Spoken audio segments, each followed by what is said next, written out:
At 26, I knew that miracles and religious experiences were not real, that prayers did not do a thing, that churches were as useless and beautiful as dinosaur bones, and that the end of life was synonymous with finality. To imagine otherwise was a hopeful and misplaced delusion.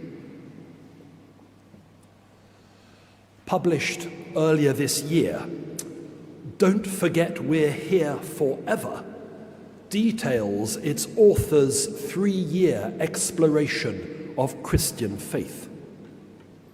She is Lamorna Ash, a journalist surprised by the decision of 2 university friends to become Christians and train for ordination.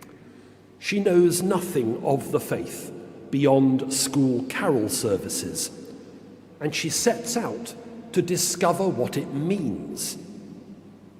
She attends courses, goes on retreats, and has conversations with a huge variety of people. She describes what she finds. Something more richly textured, more profoundly mysterious, and more hauntingly lovely than she had ever thought possible. By the end of her journey, her perspective has shifted, and she writes, "I choose to become a Christian with my skepticism about organized religion intact. The way it institutionalizes hierarchical systems of power which are so easily and so often corrupted. I believe I come closest to knowing something of God in my interactions with other people, the people I love, the strangers I meet. It's my church, in my city, and I want to stay here, where heaven is right in reach."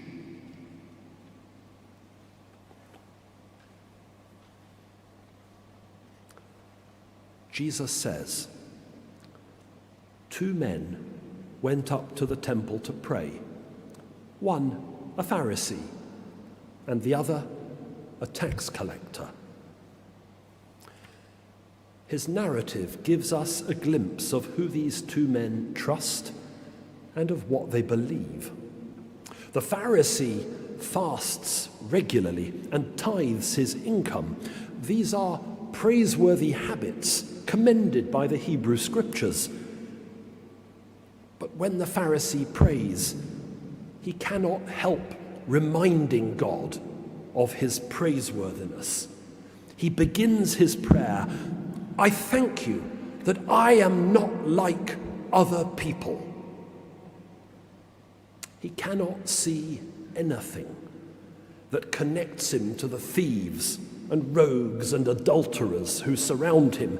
He is different from them, set apart from them, better than them.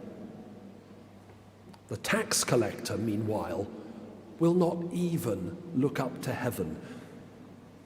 He has no illusions about who he is.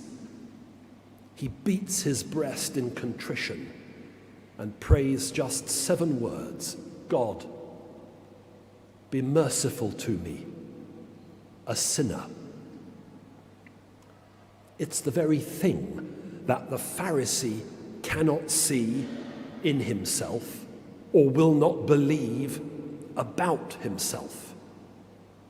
And it's the tax collector who goes home justified, put right in God's eyes.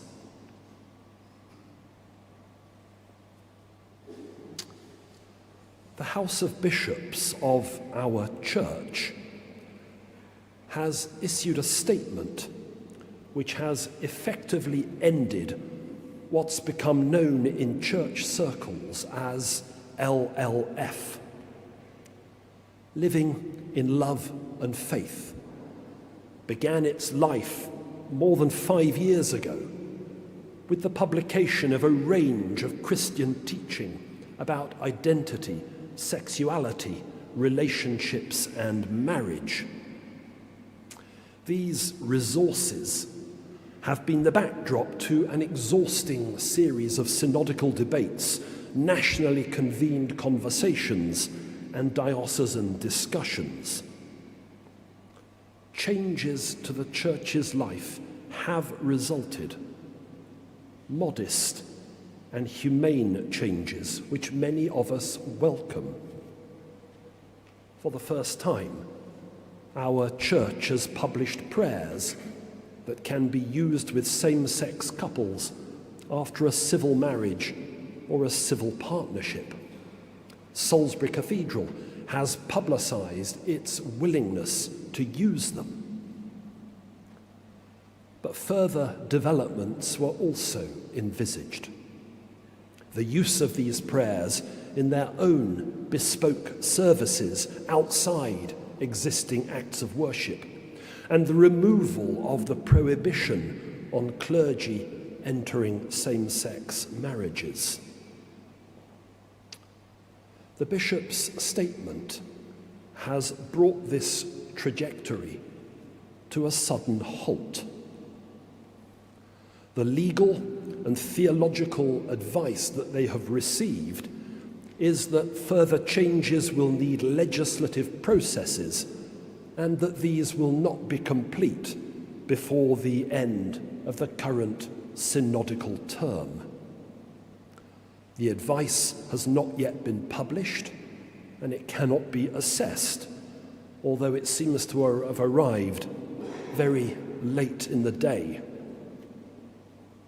What is unarguable is the devastating effect that the bishop's decision will have on tens of thousands of faithful Christians. I count myself among them.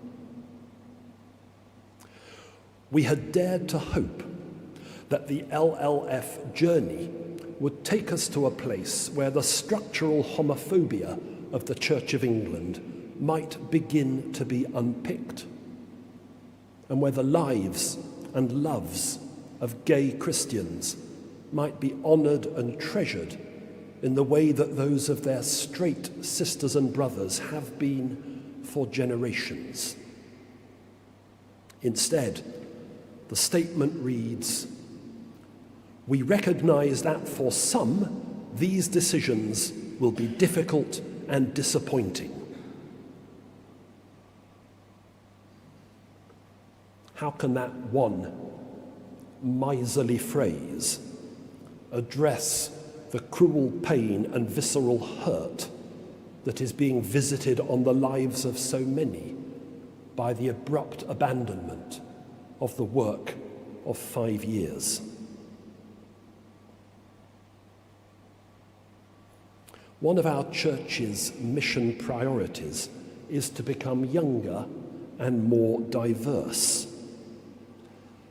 It's difficult to avoid the conclusion that the bishop's statement is a crushing blow to this ambition.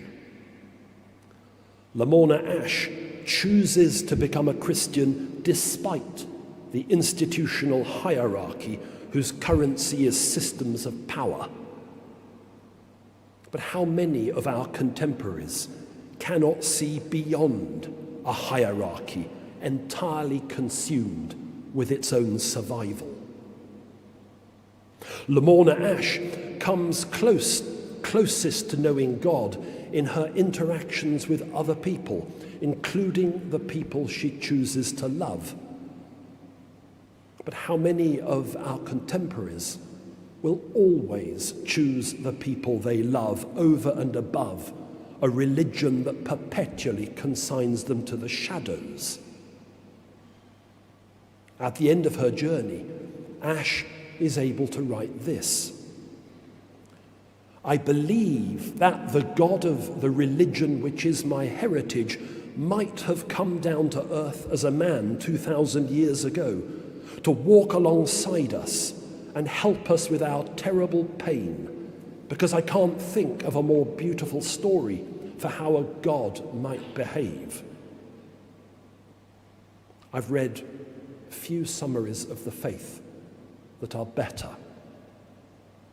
God came down to earth to walk alongside us and help us with our terrible pain, not to discriminate, not to exclude, not to hate.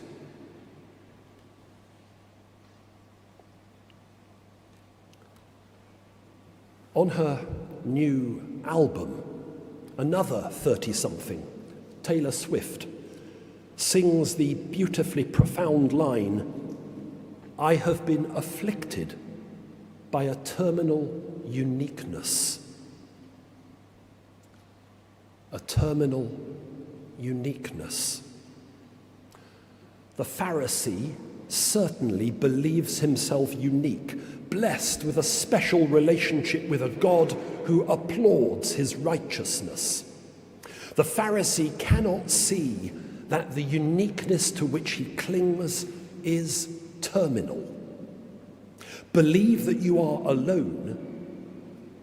Believe that you only are chosen by God. Believe that you alone are right. Cut yourself off from the remnant of humanity. Spend your days extolling your own virtues, and you are living in ignorance of the truth that the tax collector grasps. Your condition is terminal, and you will die. St. Paul surely knows this. He writes to Timothy as the end of his own life approaches. He is confident that the Lord will give him a crown of righteousness, and not only to me, he writes, but also to all of us who have longed for his appearing. Paul knows that uniqueness is terminal. Our church does not. And it seems to me that the longer our church goes on using its privileged position to secure exemptions from equality legislation, the longer it goes on denying its clergy and its people the civil liberties that are afforded to us all, the longer it goes on proclaiming a so-called ethical position which is at odds with that of our society at large, then the nearer it comes to its own death. We must love one another or die, writes Auden. And he's right. If we don't, we will. God, be merciful to us, for we are sinners.